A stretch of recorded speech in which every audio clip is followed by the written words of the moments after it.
Welcome to the Hearing Wellness Journey podcast, an exploration of determination, hope, self-discovery, and triumph. We'll share the personal experiences of those that are living with hearing loss and provide a haven for their stories to show others that they are not alone in this journey. Please welcome your hosts. Welcome to another episode of the Hearing Wellness Journey podcast.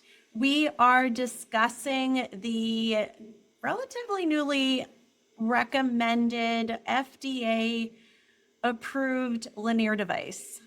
My name is Dr. Dawn Heiman. I'm Dr. Stephanie Michaelides. Dr. Emily Johnson. And I'm Lindsey Doherty.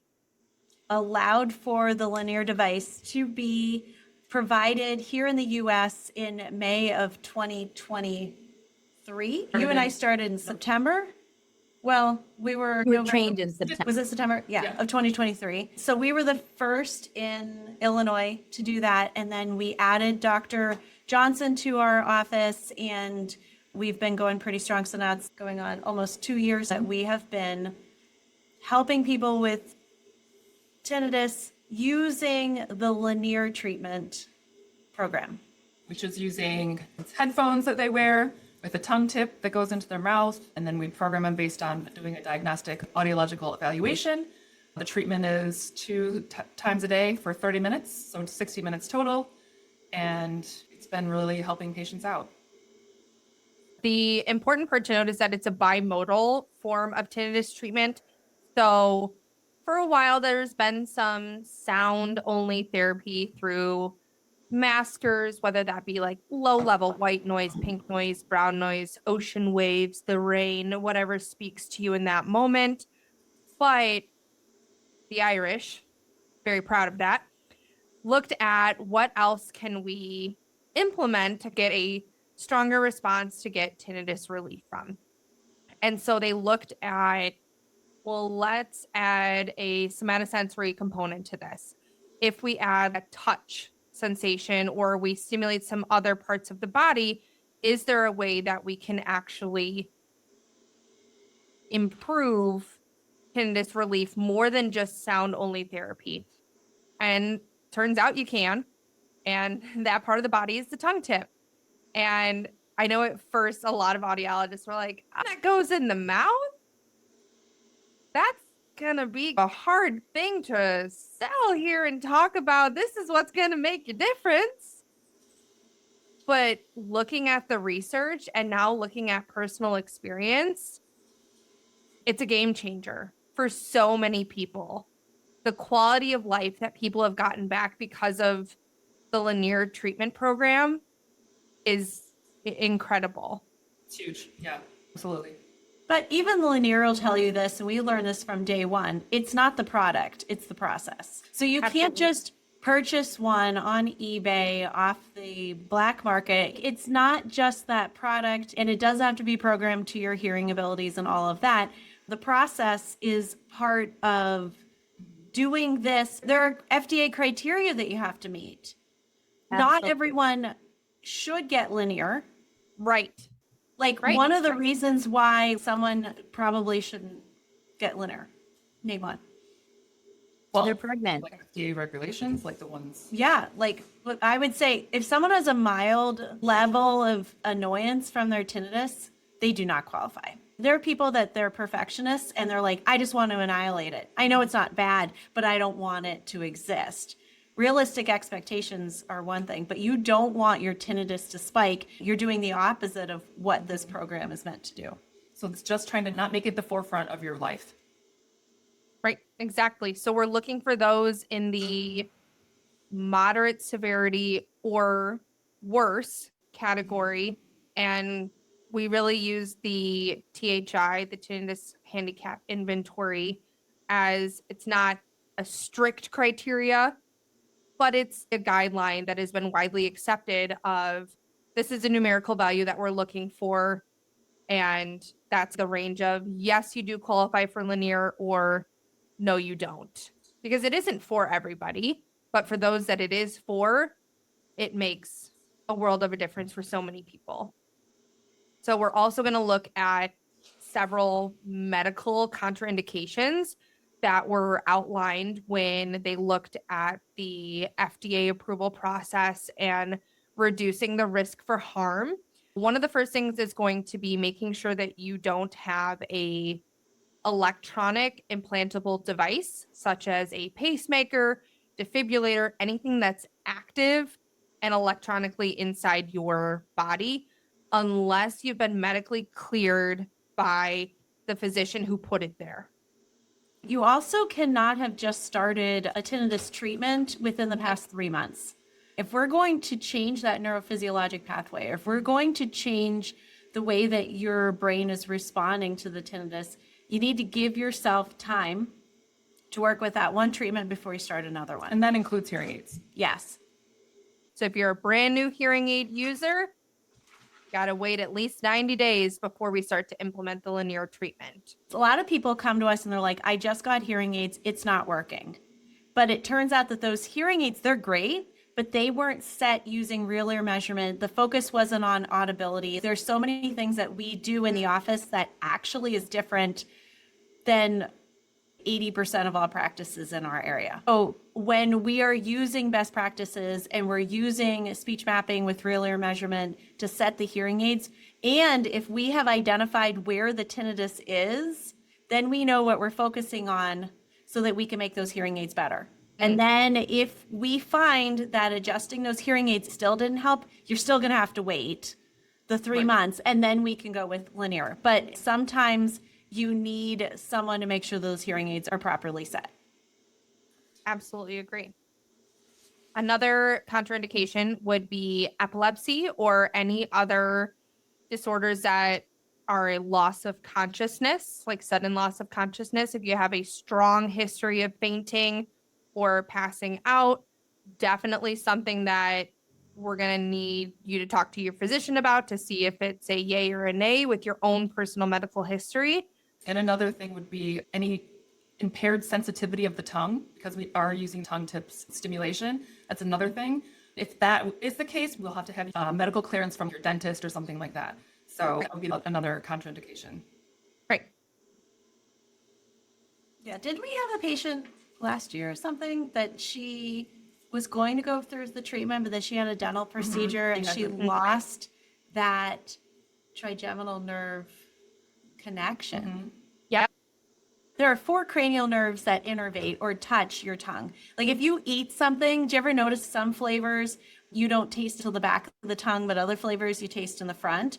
The trigeminal nerve is the cranial nerve that tends to connect to a lot of parts of your face, but it's also the tip of your tongue. And that is the nerve that we're connecting to. So we want to make sure that all those parts are working before you start a treatment. But University of Minnesota had a researcher who found he was testing all different body parts and different cranial nerves and found that the end of your tongue while listening to sounds seemed to be the magic recipe, which is super cool. So like piercings, right? Is that a contraindication? You have to take it out. Gray zone. I've had a few patients that have had oral piercings and they just had to remove it because you don't want that metal in your mouth with the electrical stimulation. So they just have to take it out. Yes. So that's like a beige flag. It's not a red flag. Right. It's also not green. It's just kind of something to consider. Like if you're willing to remove it for an hour a day, whether that's 2 30-minute sessions or 1 60-minute session, and then put it back in, power to you. Let's do it. But if it can't come out, you're not interested in taking it out, then that's something to think about because we can't be introducing additional electricity to a metal component in your tongue. The thing people do anymore though, oral piercings. I've seen a couple, but I think they do. I think they are still fairly popular. I think right now, like having multiple piercings on your ears is hot. Yes. But it can always, I don't know, like, or the cheek, you know, just as long as it's not touching, I would take it out. I wouldn't leave it in. I don't have a tongue piercing. Nor do I want one. Nah. A lip piercing. What about a lip piercing? Same thing. Same idea. Sure. Yeah. How many electrodes are on the end? 32. 32. And then when we're calibrating, we're just stimulating lightly. 4. What does it feel like? What do we tell the person? Soda bubbles. I say Pop soda. rock. Well, from New England. You guys say pop, right? Pop rocks. I say Pop rocks. Pop rock. I don't think it's as intense as pop rocks though. 'Cause I Pop say Rocks really can be, like over intense. caffeinated soda bubbles. I'm like, it's like True. this On your tongue. like a fine bubble. Yeah. That's how I describe, because they're all over the place. I think it depends on the tongue because when we're calibrating, some people were turning it all in and they're not feeling it. So talk people through what does this look like when they come in? Let's say we're like, you totally qualify. We've done the full workup. Now you're allowed to start your first 30-minute treatment. What happens? What are the parts? Well, first you have to program the Lenire based on the current hearing test. So we program the Lenire based off that, and then we go into the calibration of the tongue tip. So that is where I have them put it in their mouth.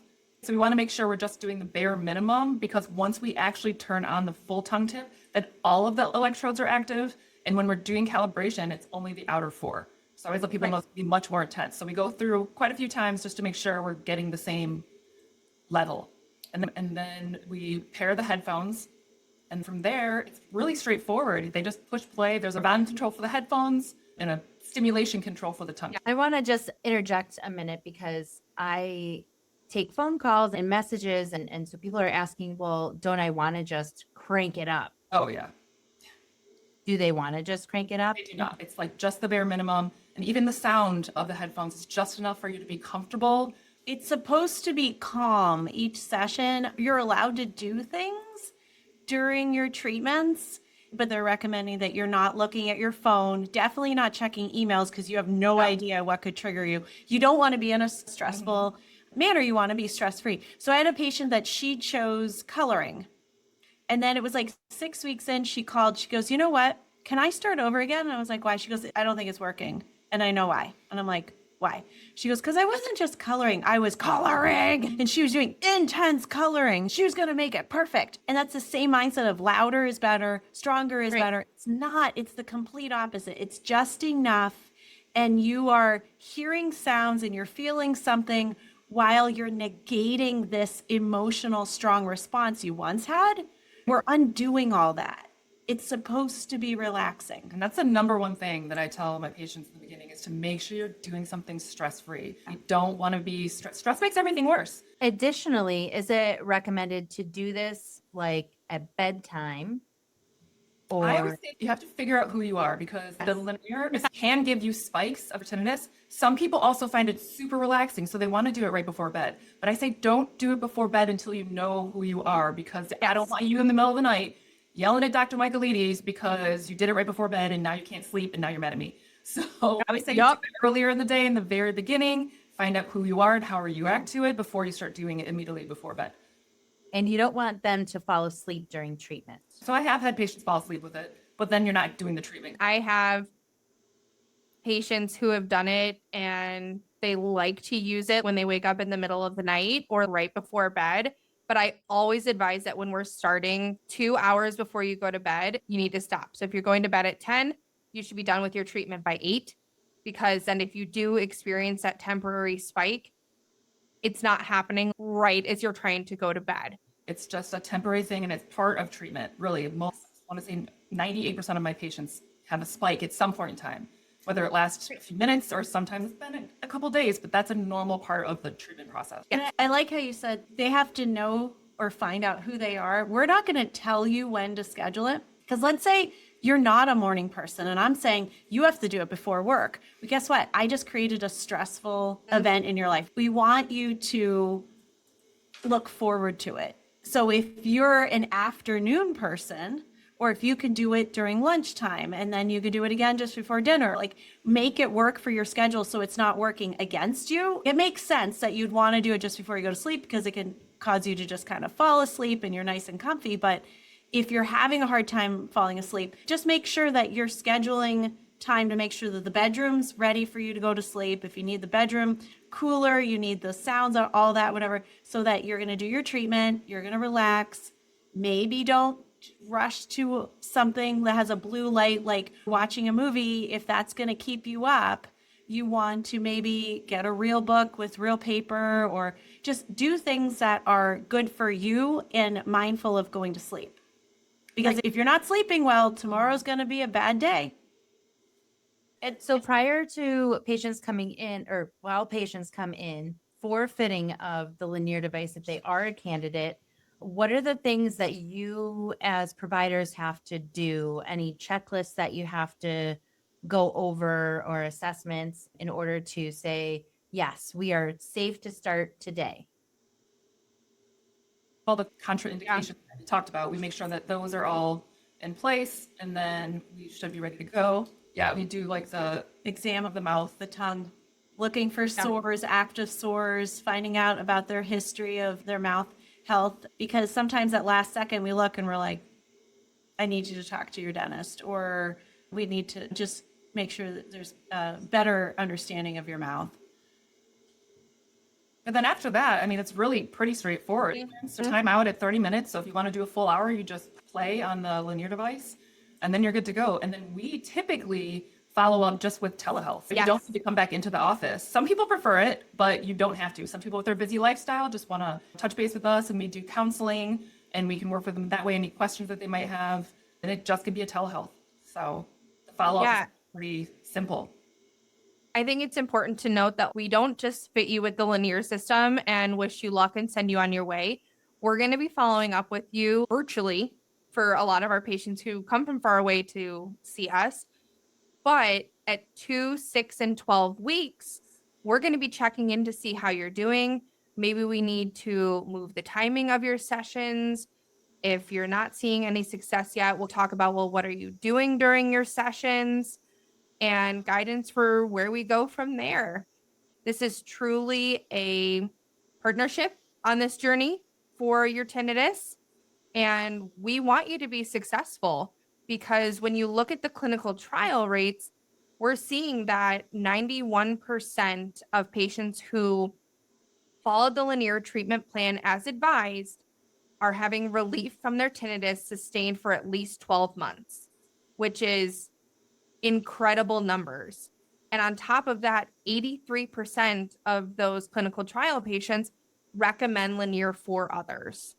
Other clinics like ours, they're not just doing the treatment. We're also asking them to use Dr. Jennifer Gans's cognitive behavioral therapy program. Mindfulness-based tinnitus relief program. Yeah. So she's a psychologist from San Francisco, California, who treats tinnitus, but she recorded it in a shorter 8-week form, because if you have a counselor, that's great. Part of this is your mental health and being in that positive state. Sometimes you go to a session and you can forget that we're supposed to be working on tinnitus. This is a go at your own pace 8-week program. She's reminding you of how to redirect your energy. This could be used on any level, but in coupling with the Lenire treatments, being reminded about de-stressing yourself from something that is bothering you. And again, this could be applied. It could be the middle of the night, you're at a conference, your mind is going crazy, and you need to wake up tomorrow and you need to be fresh to present. So to remind yourself to relax your muscles, to remind yourself to change what your brain is focusing on to something else, you need to allow your brain something pleasant to focus on that is fun and just different than living in the suck in the middle of the night, let's say. You need to practice this though. Just like you can't just learn to drive a car out of nowhere, you need to practice before it becomes a relaxing automatic thing. You have to practice remembering to focus your energy on other things, because it doesn't happen overnight. And anything that you practice will take you at least 3 weeks to change your DNA in a sense, so that you just automatically are a different person. Just like going to the gym, you automatically are that person who works out, or you're automatically that person that's really good at driving. So that's part of our process. Do you guys see it as, like some people, if they want to go to a wedding and they have a certain dress or suit that they want to wear and they need to lose weight. So they go on a diet until they can wear that outfit, then they go back to their normal eating, right? Whereas other people, they start to do it and they're like, I love this. This is a lifestyle change and this is who I am. Do you have patients that do this for just the 12 weeks and they're done? Or are there people that are using this as a lifestyle change and they're going to use it forever? It's both.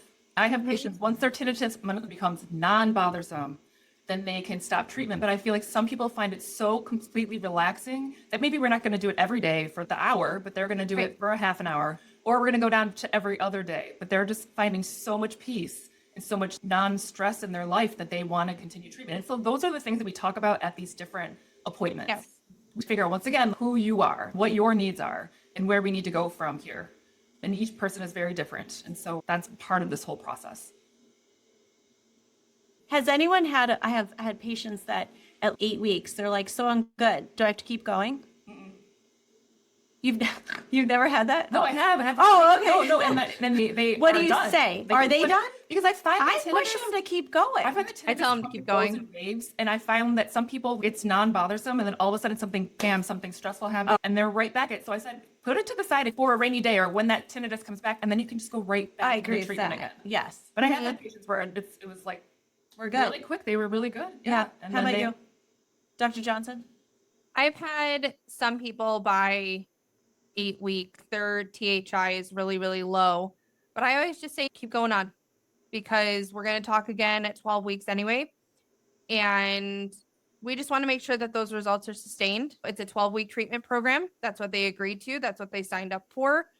And I tell them to keep going. And then if at 12 weeks, I'll be like, okay, if you're happy, I'm happy. You can discontinue use. You can go down to 30 minutes a day. Because a lot of the feedback that I get is they're like, this is my me time. My family knows that I need to go somewhere and relax and just kind of de-stress from the day, which as adults in society nowadays, nobody gets an hour of stress-free. And Don't get an just- hour with kids. And No, everything. If it's my doctor says I have to go take a break. will do it now, but nobody will do it if it's only on your own accord. So a lot of people continue past that 12 weeks, even if it's just for 30 minutes a day. Because so like this is the way that I can rationalize I need to slow down and take a breather. And I feel like a lot of patients have not done that before. It's Anxiety hard. and all of that. Like it's hard to slow down. I feel like a lot of these patients, not all of them, but most of them are high achievers. They have to be told to take a break. They're not having a problem of getting off the couch. They're having a problem sitting down and relax. Very, very driven people that care about details, that unfortunately suddenly they start hearing a sound and they're having a struggle getting past it. This is one of the treatments, but it has been a delight to be able to recommend it because we have some patients that back in the day were like, okay, so you have a hearing loss, so we can correct your hearing. But what if the tinnitus is in an ear that's dead and it's at a pitch that we normally can't capture? Lenire has been a wonderful solution for people like that. We treat you as a unique individual and we find out what's going to work best for you. So if you're interested in this treatment, even if you've seen somebody before that says that they don't know a whole lot about it or they don't know if they can recommend it, again, we always start with that complimentary tinnitus consultation to even find out, do you qualify? Is this something we could potentially recommend? And knowledge is power. Get that education, find out if this might be right for you. If this podcast episode resonates and sounds like something you might be interested in, reach out to a Lenire provider that's near you. You can find us on the Lenire website, put in your address. You can find somebody local. And if you submit a request, they'll pair you up with your local office. When you do fill out an inquiry with the Lenire website, they will pair you with and send your information along to the provider, the clinic that is closest to you. Correct. As Dr. Heiman mentioned, we were the first in Illinois. There still aren't providers everywhere in every state. So they are going to match, and you might be paired with a provider who's outside of your home state, but they would be the closest to you. Great. Thank you so much for listening today. If you have any questions, please type them in the comments below, or you can call our office and ask. You can email us as well. All of our information is there. I hope that you are doing well with your tinnitus if you have it, and know that there is definitely not just one, but multiple treatment protocols that can be used to help you. There is definitely a way to help you with your tinnitus. Don't let someone say, just join the club, it's only going to get worse. Yeah. Don't settle for that. Nope. Find a provider that knows how to help you. Yep. There's Okay. hope. Don't suffer in silence. Have a great day. See Sleep you well. later. Bye. Bye. Thank you for joining us on this episode of the Hearing Wellness Journey podcast. For more information about what we do and the services we provide, please visit our website at hearingwellnessjourney.com/podcast, where you can find more resources based on today's discussion, as well as request to be a member of our Hearing Wellness Journey community on Facebook. That's available for our listeners exclusively on hearingwellnessjourney.com/podcast.